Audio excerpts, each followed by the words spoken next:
Assalamualaikum warahmatullahi wabarakatuh. Setelah seluruh umat manusia dimatikan oleh Allah Subhanahu wa Ta'ala pada hari kiamat, setelah itu umat manusia yang pertama kali dibangkitkan oleh Allah setelah para malaikat adalah Nabi Muhammad SAW. Begitu cintanya Nabi Muhammad kepada umatnya, sampai-sampai hai pertama yang ditanyakan oleh Nabi Muhammad kepada para malaikat setelah dibangkitkan adalah tentang umatnya. Lantas bagaimana kisah ketika Nabi Muhammad SAW dibangkitkan itu? Mau tahu jawabannya? Simak ulasannya dengan menonton video ini hingga akhir. Sebelum lanjut, bagi kalian yang belum subscribe, silahkan untuk menekan tombol subscribe terlebih dahulu. Aktifkan lonceng notifikasinya. Bagikan video ini kepada teman-teman kalian agar semakin banyak orang yang mendapatkan manfaat dari channel ini. Pemirsa Tadabbur, ilmi dijelaskan dalam kitab Daqaiqul Akbar karya Imam Abdurrahim bin Ahmad Al-Qadhi bahwa ketika Allah Subhanahu wa Ta'ala menghendaki untuk membangkitkan makhluk-makhluknya setelah peristiwa hari berhenti, maka dia terlebih dahulu akan membangkitkan malaikat Jibril, malaikat Mikael, malaikat Israfil, dan malaikat Israel. Akan tetapi dari semua golongan malaikat itu, malaikat pertama yang dipanggil oleh Allah adalah malaikat Israfil. Setelah itu, malaikat Israfil alaihissalam mengambil sangkakalanya di arsy untuk membangkitkan para makhluk nantinya. Setelah malaikat Israfil muncul, Allah SWT kemudian membangkitkan malaikat Ridwan. Setelah itu, Allah memberinya perintah, wahai Ridwan, hiasilah surga dan runtutkanlah perhiasan. Perhiasannya untuk Nabi Muhammad dan umatnya. Kemudian Allah SWT membangkitkan buruk yang merupakan kendaraan Nabi Muhammad saat perjalanan Isra dan Mi'raj. Buruk adalah makhluk pertama yang dibangkitkan oleh Allah dari golongan hewan melata. Pada saat itu, Allah Subhanahu wa Ta'ala memerintahkan kepada para malaikat yang dikenakan pakaian pada buruk itu. Lalu para malaikat pun mengenakan buruk dengan pakaian dari pelita yang ditetesi dengan batu yakut yang berwarna merah. Tali kendalinya dari batu zamrud yang berwarna hijau dan dua perhiasan yang berwarna hijau dan berwarna kuning. Setelah itu, Allah Subhanahu wa Ta'ala memberi perintah kepada para malaikat, pergilah ke kubur Nabi Muhammad. Mereka pun segera pergi dan turun ke bumi, di mana pada saat itu bumi dalam keadaan hampa, sunyi, dan rata. Dalam keadaan bumi yang seperti itu, para malaikat tidak mengetahui di mana kuburan Nabi Muhammad SAW. Tidak berselang lama, kemudian muncullah Nur Muhammad seperti tiang dari kuburnya yang menembus hingga ke awan langit. Para malaikat pun mengetahui bahwa nur itu merupakan pertanda di mana kubur Nabi Muhammad. Kemudian mereka pun menuju ke sana.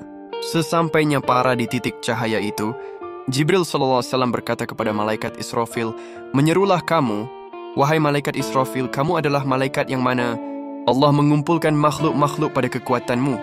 Malaikat Israfil pun menjawab, wahai malaikat Jibril, menyerulah kamu, karena sesungguhnya kamu adalah kekasih Nabi Muhammad ketika di dunia.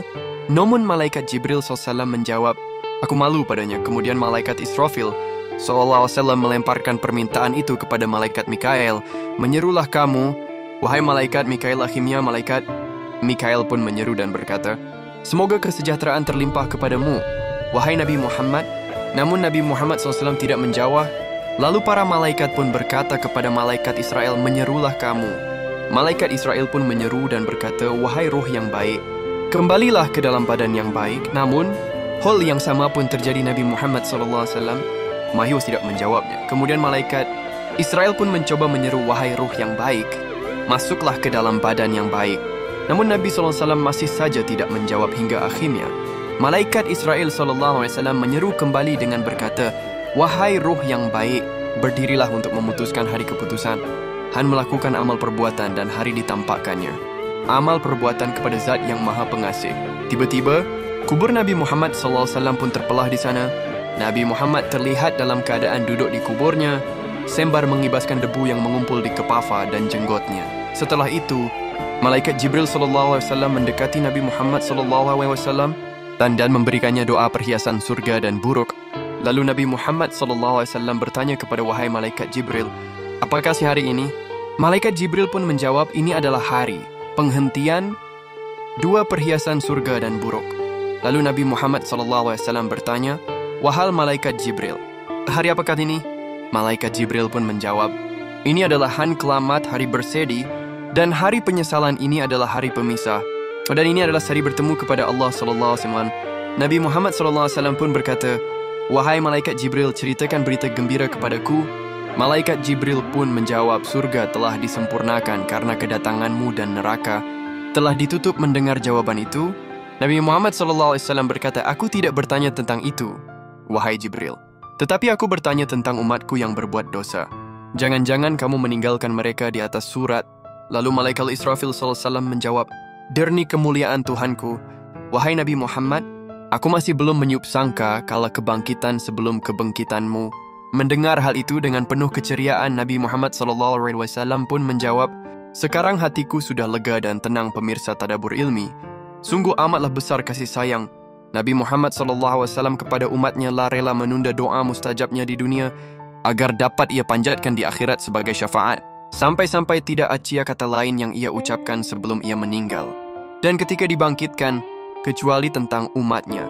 Oleh karena itu, marilah kita sambut kasih sayang Nabi itu dengan memperbanyak berselawat kepadanya. Semoga dengan itu kita termasuk ke dalam orang-orang yang akan mendapatkan syafaat. Jika terdapat kesalahan dalam penyampaian ini, admin mohon maaf dan itu merupakan kesalahan dari admin sendiri. Jika ada benarnya, itu adalah dari Allah Subhanahu wa Ta'ala. Semoga bermanfaat dan terima kasih.